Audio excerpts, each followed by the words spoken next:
आज हम बात करने वाले हैं एक बहुत ही पॉपुलर ऑनलाइन गेमिंग ऐप के बारे में और उस धोखे के बारे में जिसमें यकीन मानिए पूरे 500 करोड़ रुपए की हेराफेरी हुई। जी हाँ, 500 करोड़ रुपए। सोचिए जरा, कितनी बड़ी रकम है ये। यही वो आंकड़ा है जो इस पूरी कहानी के केंद्र में है। और देखिए, ये कोई छोटा मोटा प्रॉफिट नहीं था।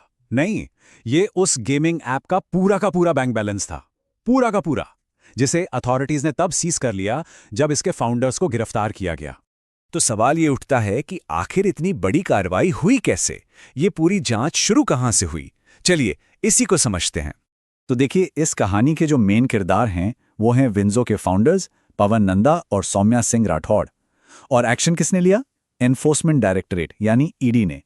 लेकिन मजे की बात यह है कि यह सब शुरू हुआ एक बहुत ही आम सी शिकायत से कि ऐप यूजर्स का पैसा वापस नहीं कर रहा था।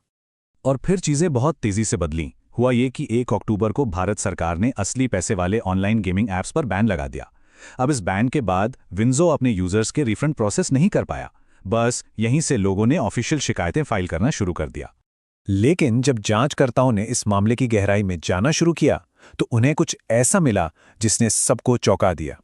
ये सिर्फ पैसे वापस न करने का मामला नहीं था। अरे वो तो बस शुरुआत थी। असली कहानी तो कुछ और ही निकली।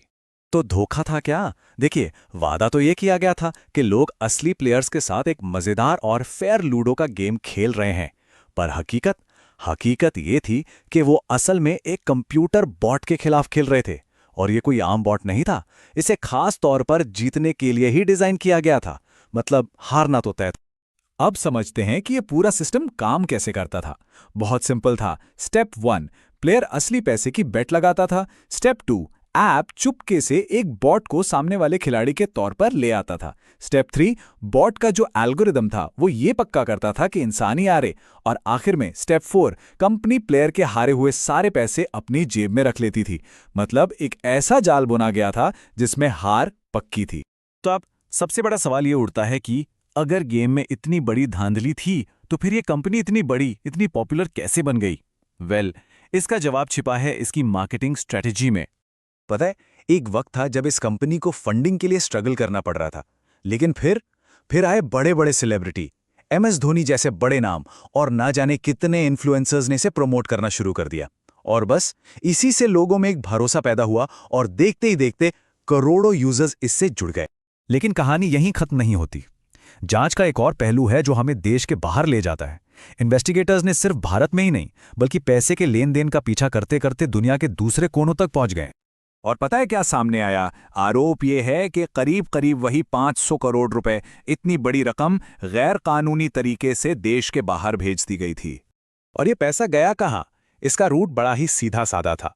पैसा विंजो इंडिया से निकला और सीधे पहुंच गया अमेरिका में एक कंपनी के पास जिसका नाम था विंजो US। अब ये विंजो US क्या थी? इसे समझने के लिए हमें शेल कंपनी शब्द को समझना होगा। देखिए, शेल कंपनी एक तरह की कागजी कंपनी होती है। इसका कोई असली काम धंधा या कोई एसेट नहीं होता। इसे बस पैसे को इधर से उधर करने के लिए बनाया जाता है। और ईडी का यही आरोप है कि विंजो US एक शेल कंपनी के अलावा और कुछ नहीं थी। और एक और हैरान करने वाली बात सामने आई। भारत में बैन लगने के बावजूद इस ऐप का काम बंद नहीं हुआ। ये ब्राजील, अमेरिका और दूसरे कई देशों में चलता रहा। और इसे चला कौन रहा था? वही इंडिया वाला स्टाफ। तो अब जब इतनी सारी बातें सामने आ चुकी हैं, सबसे बड़ा सवाल यह है कि आगे क्या होगा? किसकी जवाबदेही तय होगी और इस पूरे मामले का अंजाम क्या होगा? इस केस ने कई बड़े और जरूरी सवाल खड़े कर दिए हैं, जैसे कि क्या उन सेलिब्रिटीज और इन्फ्लुएंसर्स पर कोई एक्शन होगा जिन्होंने इसे प्रमोट किया? क्या मार्केट में और भी ऐसे गेमिंग ऐप्स हैं जो यही तरीका अपना रहे हैं? और सबसे जरूरी सवाल हम सबके लिए, एक आम यूजर खुद को ऐसे धोखेबाज एल्गोरिदम से आखिर कैसे बचा सकता है? ये पूरी कहानी हमें एक बहुत ही गहरे सवाल पर लाकर छोड़ देती है कि ऑनलाइन गेमिंग की इस चमचमाती दुनिया में असल में कौन किसके साथ खेल रहा है?